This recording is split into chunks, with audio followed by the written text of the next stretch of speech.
Hello বন্ধুরা, welcome to trolley Bangla আড্ডা। বন্ধুরা, পর্ণা জায়গায় নতুন নায়িকা সমু সরকার 20 বছরে গিয়ে নিমফুলের মধুতে আসছে নয়া মোড়। প্রকাশ্যে নতুন প্রোমো কি দেখানো হয়েছে সেই প্রোমোতে সবাই বলবো এই ভিডিওতে।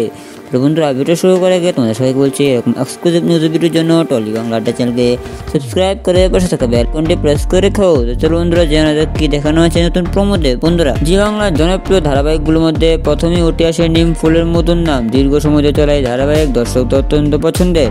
ধারাবাহিক কেন্দ্রীয় চরিত্রে পর্ণার ভূমিকা অভিনয় করছেন হচ্ছে পল্লবী শর্মা এবং পল্লবীর বিপরীতে সৃজনের চরিত্রে অভিনয় করছেন হচ্ছে রুবেল দাস। কিন্তু শেষ কয়েক সপ্তাহ ধরে তো ধারাবাহিকের টিআরপি রেটিং এতটাই কম যে তার স্লট পর্যন্ত পায়নি।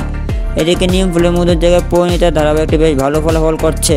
তবে এরই মধ্যে ধারাবাহিকের আলফিয়াতে বড় পদক্ষেপ নিল ধারাবাহিক কর্তৃপক্ষ।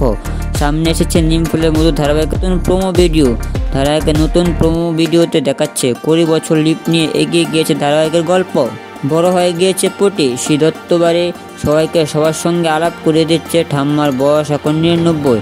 এদিকে বয়স হয়েছে অয়নের, অন্যদিকে পর্ণার সৃজনের ছেলেকে নিয়ে ব্যস্ত সৃজনের মা। তবে সৃজন হারিয়ে যাওয়ার পর থেকে সাংবাদিকতা ছেড়ে সে পর্ণা এবং তার মুখে হাসিও মিলিয়ে গিয়েছে। এদিকে বাড়িতে পুলিশ এসে পর্ণার কাছে সাহায্য চেয়েছে একজন জারদেল গুন্ডাকে ধরার জন্য। পরক্ষণে দেখা যায় সেই গুন্ডা দলের সর্দার সৃজন স্মৃতি হারিয়ে একেবারে অন্য লোককে ধরা দেয় সে।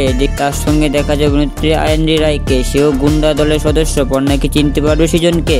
কি মনে হয় তোমাদের বন্ধুরা? অবশ্যই কমেন্টে জানিয়ে ভিডিও ভালো লাগলে ভিডিও লাইক করে চ্যানেল সাবস্ক্রাইব করে পাশে থাকা বেল আইকনটি প্রেস করে রেখো। তো বন্ধুরা, আজকে ভিডিও এখানে শেষ করলাম। আবার নিউজ ভিডিও করে এক্সক্লুসিভ নিউজ ভিডিও শুধু তোমাদের টলি বাংলা আড্ডা চ্যানেল। ধন্যবাদ।